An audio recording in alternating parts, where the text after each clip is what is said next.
What's your background, where you're from, and how did you end up at RepStack? I joined from my phone because I wasn't taking it that seriously. There's nothing like impossible. The corporate sector is not something that would accept me for long. Tell us a little bit about this automation and CRM. We do use AI in so many different aspects in our job. How comfortable is it to work in a remote organization? Being a female in the corporate sector is not that easy. How comfortable you guys are here? I was worried, okay, how would I get into the client-facing role?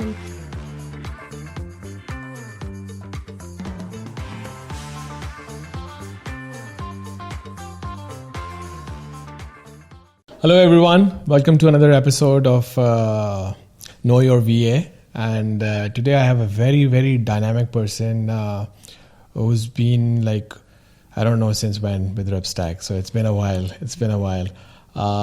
Really admire her, the way she's working here and working with the client as well. Welcome Rumsha, welcome to my podcast. Thank you Yavor, for having me here. It's a pleasure and honor to be here, and especially, considering that when the first episode or first season of this podcast was launched, named as Virtual Machines, I was the one working with the internal team on the launch campaign. So sitting here on the hot seat as a guest is something, it's very special, honestly. Nice. You mentioned that you've done something for us. Thank you. I'll take a note of that. So Rumsha, it's been a long and great journey with you and RepStack. Let's start from the beginning. How did you, what's your background, where you're from, and how did you end up at RepStack? So it's kind of tricky question for me, and I don't have a simple answer for that. I was born in Islamabad, and I have received my entire education here, and I did my graduation and post-graduation from NUST. But if you think I fit to a natural image of someone from Islamabad, that's not me. I have a very desi Punjabi version within myself, but I don't have the energy that matches with my Lahori friends though. So I'm somewhere in between. So perhaps it's an identity crisis that I belong to nowhere. But how I ended in RepStack, that's a story. But honestly, I don't have any dramatic elements in my story like some of my colleagues have. Yeah. So people like Ahmed Zaman, to give context to the audience, Ahmed Zaman is one of the gurus, the tech gurus we have. And everyone in RepStack is learning something from him, and people like Haris and Shahir Bhatt. So I don't have, famous people biographies like these people have, because Ahmed keeps telling us that he got rejected twice from RepStack, and ultimately he made it to RSA, and there he was listening to my stories that there is some Rumsha working in the company, and I was like, okay, stop being that humble, right? So mashallah, he's doing amazing with his client, and he will come to this podcast to tell more about himself. So I cannot say enough. So I came from a non-tech background. I'll be honest about that. I was a batch topper in biology, so that was the only and the strongest skill set that I had. Wow. Okay. So coming from academia and jumping into the corporate sector, learning an entirely different field, it's an alien world for people like me. And that wasn't the only concern that I had, that I have to, jump out from my comfort zone to learn something new. This market demands a certain attire and certain outlook as well. So I am wearing hijab. I wasn't a hijabi. I don't call myself a hijabi, but I was wearing this as a costume on regular basis in my university days as well. So I thought I'm pretty much comfortable within academia, and the corporate sector is not something that would accept me for long. So I would ultimately be switching back to academia someday. So it was just a fun thing to do. Okay, let's try it. Let's see what happens. And then, people like Siddiqui brothers, they make you open the camera, Rumsha. What are you wearing today? What's your executive presence? How would you face the clients? So the confidence they have given me, they put me into the client-facing roles. I ultimately have to accept that, okay, I'm the corporate woman. I cannot jump back to academia that easily. I've forgotten, the entire mindset and the entire knowledge that I gained in 8-10 years has been rebooted. And now I'm, talking about integrations and automations and plugins and APIs, all this dead language. I used to talk about life before this. So things like that. I'm a completely different person right now. Yeah, so that's a huge change from biology, firstly, and then to automation and CRM specialist. Tell us a little bit about that journey. How are you coping with, because automations and everything, I think it requires a lot of technical skills and stuff. So Yes. everything learned by the virtue of internet. By the virtue of internet, by the virtue of RSA, the onboarding training system that we have in RepStack, they keep a check on you. We have the progress bars. Okay, Rumsha, we are going to give you an increment this time, but what's your progress? Tell me. So we have to do the certifications. We have to learn things. And this was, this is my forte, that if I don't have any tech skill, I'm always eager to learn that. It has always been that, because after graduating from biology, I switched to masters in artificial intelligence. Oh, wow. Huge difference. Yes, it Huge was. switch. And Yeah. I was crying. And at the same time, I got employed in RepStack as well. So at the same time, I was doing digital marketing and I was learning AI. So these both ultimately, combine in some way. We do use AI in so many different aspects in our job. So I knew the basic theory, the underlying concepts of this field. So it was a huge switch and I was crying. And fortunately, my younger sister, she is a software engineer. So she became my teacher. Literally, she taught me everything from scratch. So at now, when I talk about automation integrations, I have a complete, picture and imagery of what I'm talking. So when you deal with softwares, I'll tell you a funny story about that. I had a client and I had to set up email services from them in high-level CRM. And I ended up connecting the wrong domain, and this actually changed up the entire layout of their website. And it was a panic situation, so I deleted that domain instantly from high level, and the entire website was a 404 error page. And in 5 minutes, I got an email from my project manager saying, okay, we have a question from the client. And the client is saying, who is changing colors of my website? I'm like, yes, the colors are changed. I am pale. I did that. And I was literally hiding behind the curtains. What should I do? And then, I caused that technical catastrophe. Yeah. I had to rectify it, and I did that. So, this made me confident. Okay, I am confident in using the CRMs and software systems, because even though I can delete a website, I can recover that as well. So I think one thing that I've learned in my life as well is that, there's nothing like impossible. If you want to do it, you can learn it, you can do it. And, it might take a little longer for different people. It might be, quicker. But there's nothing that you can't do, and I think your journey tells a lot about that. How was your journey with, how long have you been with the same client? So I've been with the same clients for over 3+ years. Awesome. It's not an easy journey. And have you changed your job role in any way during that time? And tell us a little bit about from the first time you were with him or her, and then to today. Okay, so I strongly agree with your point that yes, there is nothing impossible. Just we have to, overcome the limiting beliefs that we have. We have to start challenging ourselves and the boundaries we have set for ourselves. We, push ourselves beyond those. So I have been with the same client. Jason Lockhart is my client, and he is the CEO of a company that's based in Texas. So we primarily provide our digital marketing services in the home remodeling niche. So, coming from the biology background, and then I have to run ad campaigns with keywords like different types of windows and floorings and tiles. What is happening to me? What is this world? I'm not that kind of a person who would know anything about interiors and home remodeling. So I literally felt like I'm not even a techie person, but I'm not even good at, understanding the businesses and the customer journeys as well. So that pushed me when I was seeing people around me. The best part is that, people in RepStack, even Athar once mentioned that, okay, I'm still learning about funnels. And when I heard him saying that, okay, even I don't know about funnels, that makes sense. We are on the same journey. So, that pushed us to, forget what we have been doing before and learn the new concepts. So being with the same client, my role has evolved. I started as a digital marketer, as a fresher. I had some experience with blogging and video editing and content side. I had that creative sense of getting into the content marketing. So I started primarily as that. but then it evolved. It evolved to actually product development. The first product that we launched was a podcast itself. Oh, nice. So, and it has now evolved to an academy, an entire community, and a business coaching community platform. Oh, nice. Where we are actually providing courses, and it is associated with the merge as well. So I've designed different softwares which we are actually selling in that merge. Oh, nice. So it's an entire e-commerce developed out of a podcast. So that was the first product development side that I experienced. And then my role evolved. I'm the only resource in my company, and I was the first person who started working on high level for the clients. And today we cherish that the strongest and most successful client experiences or client case studies that we have are through the lead nurturing process that I have established within the CRM or high level system.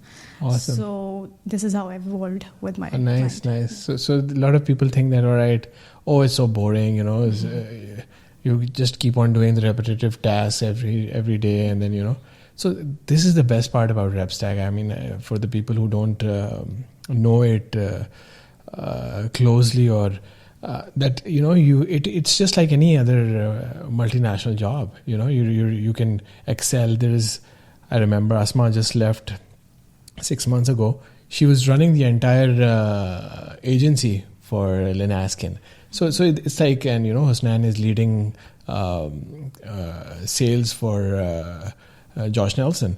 So it's something that it's just like you're growing in another company. But the best part is that the company is based out of US, cutthroat market, top-notch services, and everything is very up there, if I may say.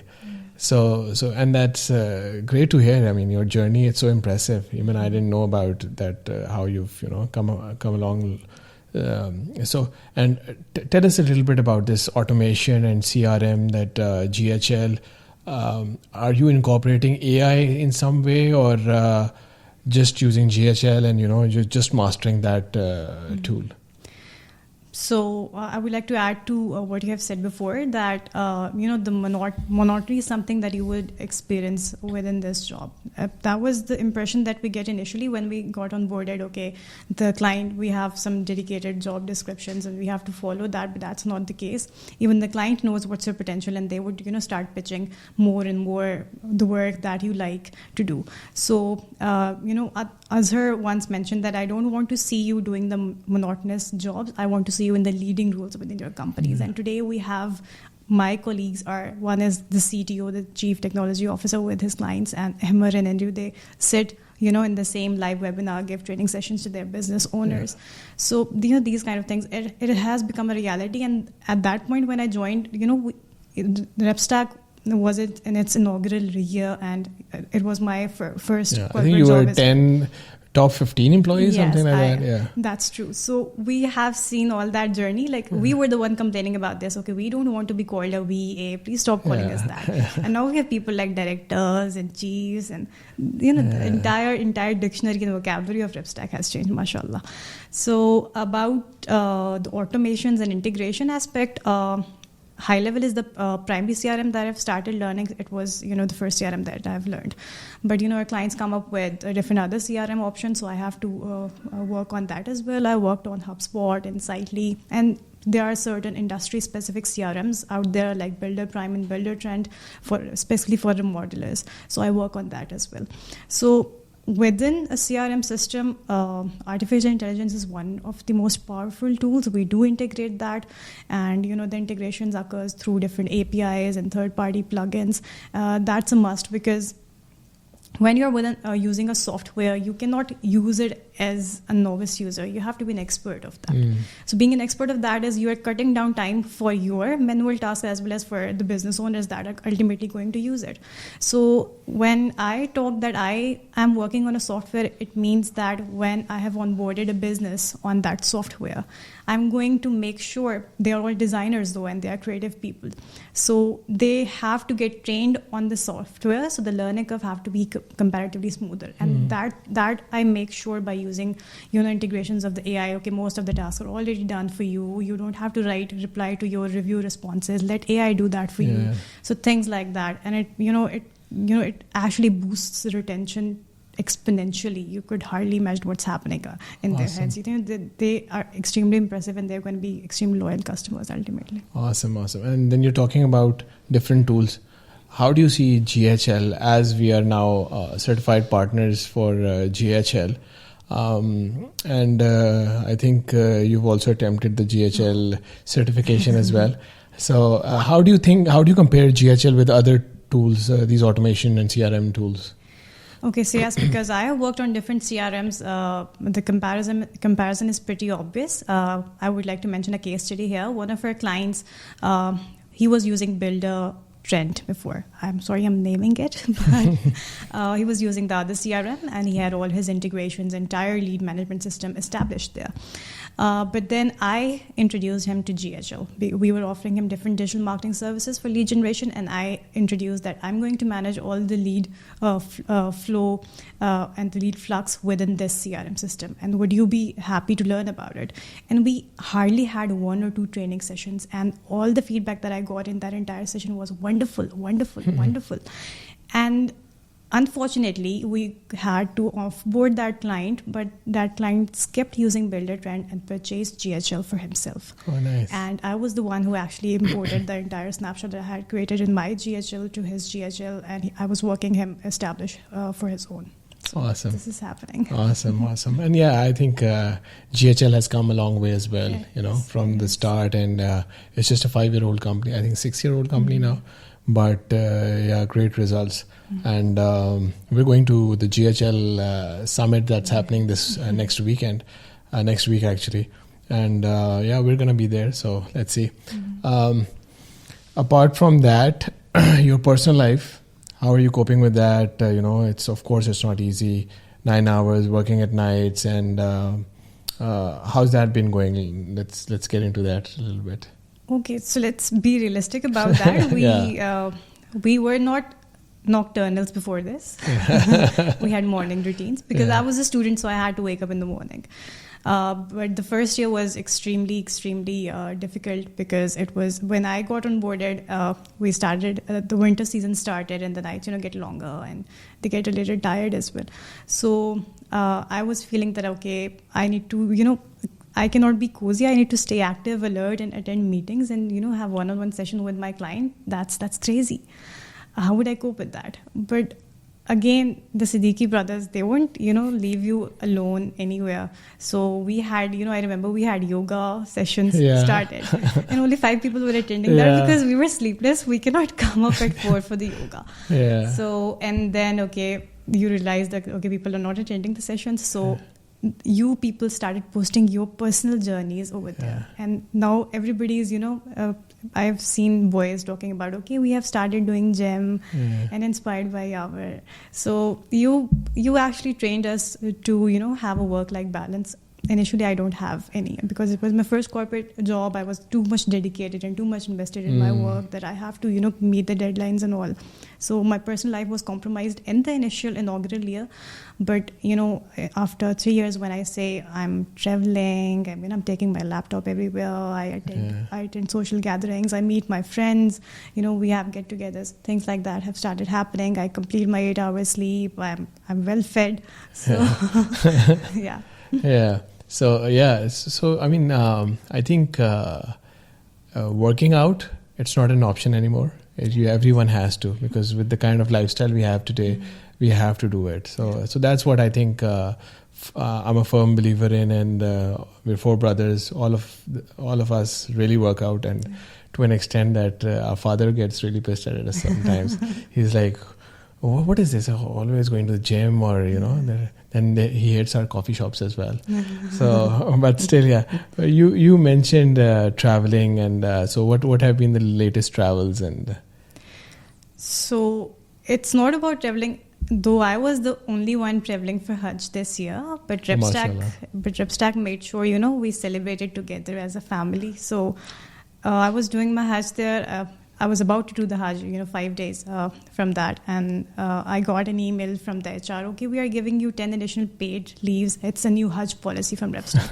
I'm like, are you guys okay? I'm the only one doing this. We have a Hajj policy with the entire Repstack right now. So I was the first one who did that, and now I'm getting messages from my colleagues like, we want to do it next year. So how was your experience with client? How did you manage to get the leaves? And I took a 33 days long leave with my client. And that was the case. People think that they might get offboarded because they cannot talk about leaves and holidays. And I simply said, Jason, this is the once in a lifetime chance. I need to go. And this was like, go for it. So my client has been that generous, and I'm thankful to him as well. So I went to Hajj, and then I again planned an Umrah with my family after a few months in September. So I've been to Saudi Arabia. I'm trying to explore more there because my sister is there. So I am planning to visit other places as well. I'm just, coordinating with the travel agency to help me out. But inshallah, soon there will be another trip. I think it's a spiritual journey. And, once you go there and then you realize that, all right, you come back and then you start missing it. So it is like that. And I think Hajj was a great achievement for me as well. I mean, it was another level of satisfaction, and when you come back and it's really something, a different connection maybe. I think you grow up with that. It's an entire different phase that comes out of you. Yep. I think it's that way. Also, Rumsha, tell us a little bit about when you were working in a remote organization, how do you culturally connect with your colleagues in Pakistan as well, and but also with your client? How is this cultural connection? Of course, there's a difference, but do you guys connect at some point? So the connection is established through respect and mutual understanding, to be honest. Within RepStack, we foster the sort of culture where people are extremely intelligent, and at the same time they're extremely humble. So on day-to-day basis, we keep offering help on our daily tasks, and if there is some query from one of the colleagues, there are 10 and 20s of the responses coming up. So, and then we have meetups. I think we meet more than 2-3 times in a quarter.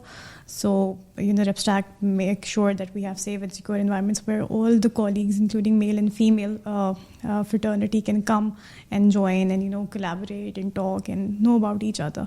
So I think even being in the remote setup, we still, cherish our very strong friendships between each other.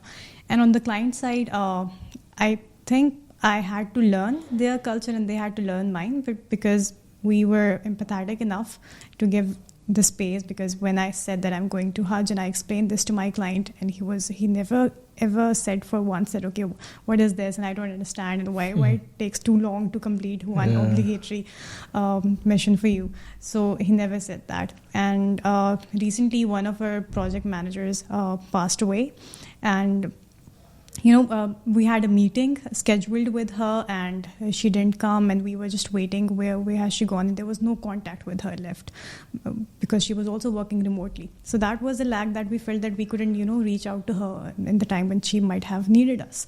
But then the news came that she has passed away. So Jason actually said that, okay, Rumsha, I need to meet you. And I didn't know before that this is going to be news on the meeting, and this is going to be a discussion on the meeting. So he said, I never wanted to, break this news to you on a message. I wanted to have a one-on-one session with you, so we could, mourn as a team and, experience what has happened to us. So I feel like, inside we all are humans. We feel sad, we feel happy on the things. When, my client got a testimonial from his client, and that was a very, very, expressive sort of a testimonial from the client. And my client Jason got really emotional. And one thing that he did, he reached out to me and shared that video. Rumsha, look at this. And he was really emotional, and he was trying to share his happiness with me.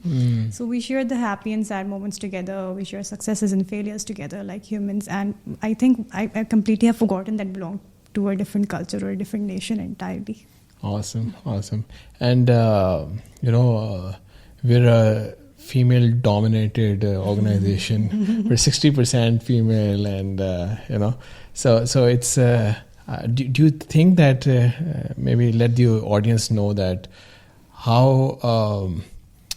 What do you say? What word would I use? How comfortable you guys are here, or how comfortable is it to work in a remote organization and be a mother and be a sister, be a a daughter, and be part of an organization. How would you connect that? So, being female in the corporate sector is not that easy. I don't underestimate male colleagues. They do have their own challenges and struggles. But, being a female, we just cannot say yes to any sort of a job offer. To be honest, I personally have explored the market.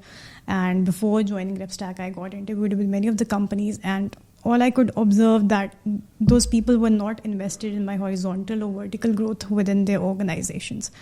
And when I joined RepStack, I still remember my first interview, and HR was, I joined from my phone because I wasn't taking it that seriously. I had previous interview experiences that didn't go well. So I thought, okay, just another job. And I joined from my phone in the first HR interview. And after, the entire interview completed, and HR said, okay, what do you expect from the pay? I said, okay, what you're offering is good for me. Okay, good, fine, join us, but start using desktop from the next time. And he literally candidly said to me, and I was laughing throughout the interview. And that was the best interview that I had. Nice. And when I joined RepStack, I was worried, okay, how would I get into the client-facing role? And when this, jargon of executive presence came up, and as it was like coming up in every other meeting, open the camera. Yeah. And I was literally, turning off my internet so that I can appear that, okay, it was internet issue, I couldn't join the meeting and all. Yeah. I was afraid, honestly. Yeah. But as I got that Rumsha is doing something wrong. Yeah, so he made sure that I come up, and I was in RepStack, a road show. I got the opportunity to host the show, and then in the other rep camp, as I mentioned, okay, Rumsha, you have got the longest retention, Rumsha, and he mentioned my name twice and thrice, and I got that sort of respect and recognition that is still very special to me. Yeah. And I was expecting that, okay, I would be the one that would got expelled from the company for not opening the camera, because I was worried because I thought this attire is not appropriate enough for the corporate sector. The clients weren't minded. This is the perception that I have not developed for my own self, but these insecurities are inculcated in us from the job market that is existing in Pakistan. So the people have very definite, sort of picture or image or a frame of what an employee should look like, and they really don't care that whether they have their personal lives or have their personal moral values. We should respect them, and we should take them as as humans as well. So the entire market out there is actually taking free laborers, underpaid laborers who would not complain, who would not be whistleblowers in any part of their time.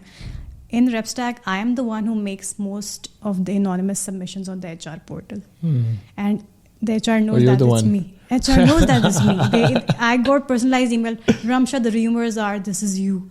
I'm like, okay, fine, I'm coming. I'm coming in front, and I'm like, okay, I claim that. That's great. So I have been pitching up each and every complaint that I have. And those were not the complaints about the culture or the sense of security and sense of acceptance and recognition that we have. Those are, not in the forefront anymore. That's a very natural culture that we have.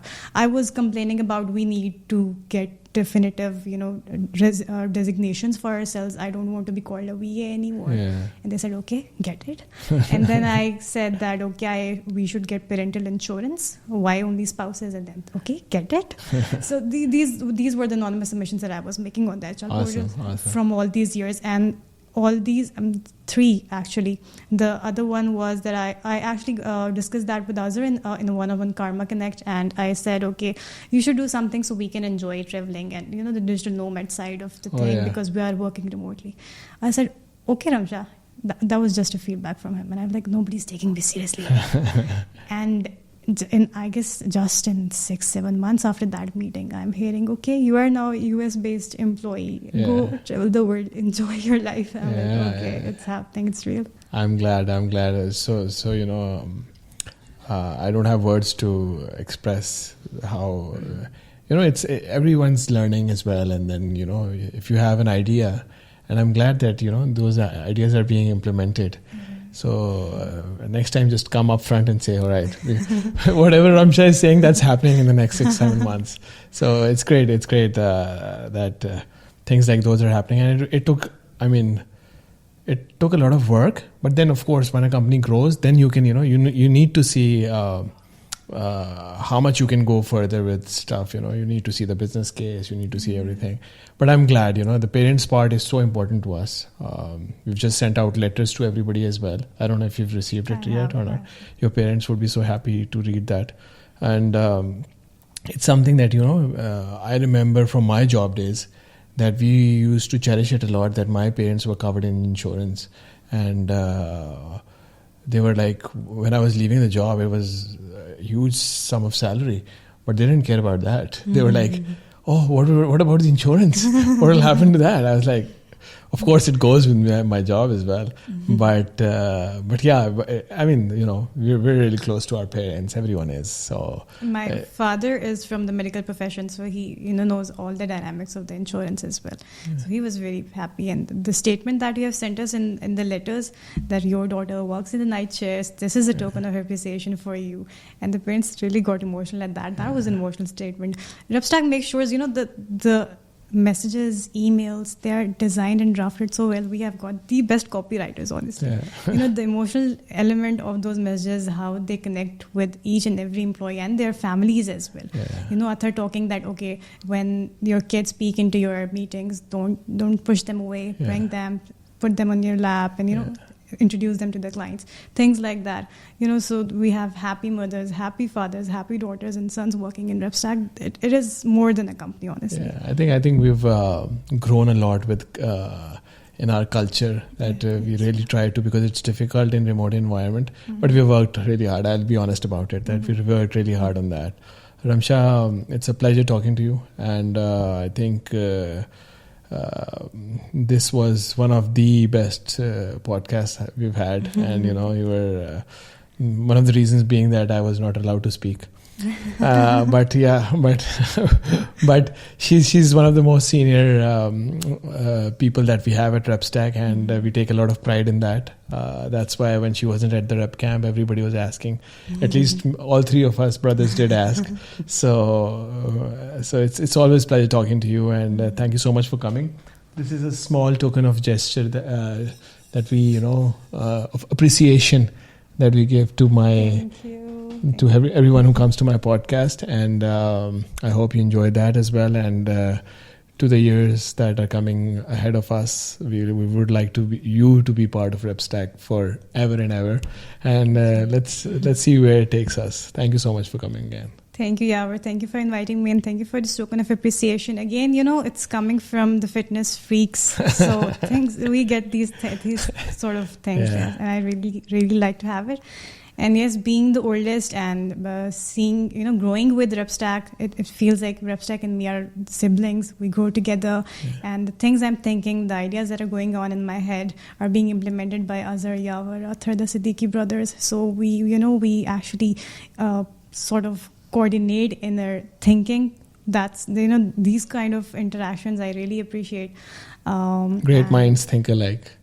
I don't know, but I'm just learning from you guys, honestly. So you guys actually put yourselves in the shoes of employees. At the same time, you are the executive decision makers of the company. So, you wear different caps, and then, when you start thinking and implementing those things, and I'm like, oh my God, I was thinking about this a few years ago.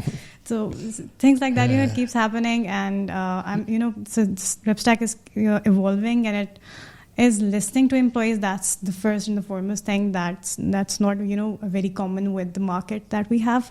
So we are being listened to, and we are being heard, and we have the option to be the whistleblowers. I am the one, because Yahweh is not talking, I am the most talkative one, and they respect that.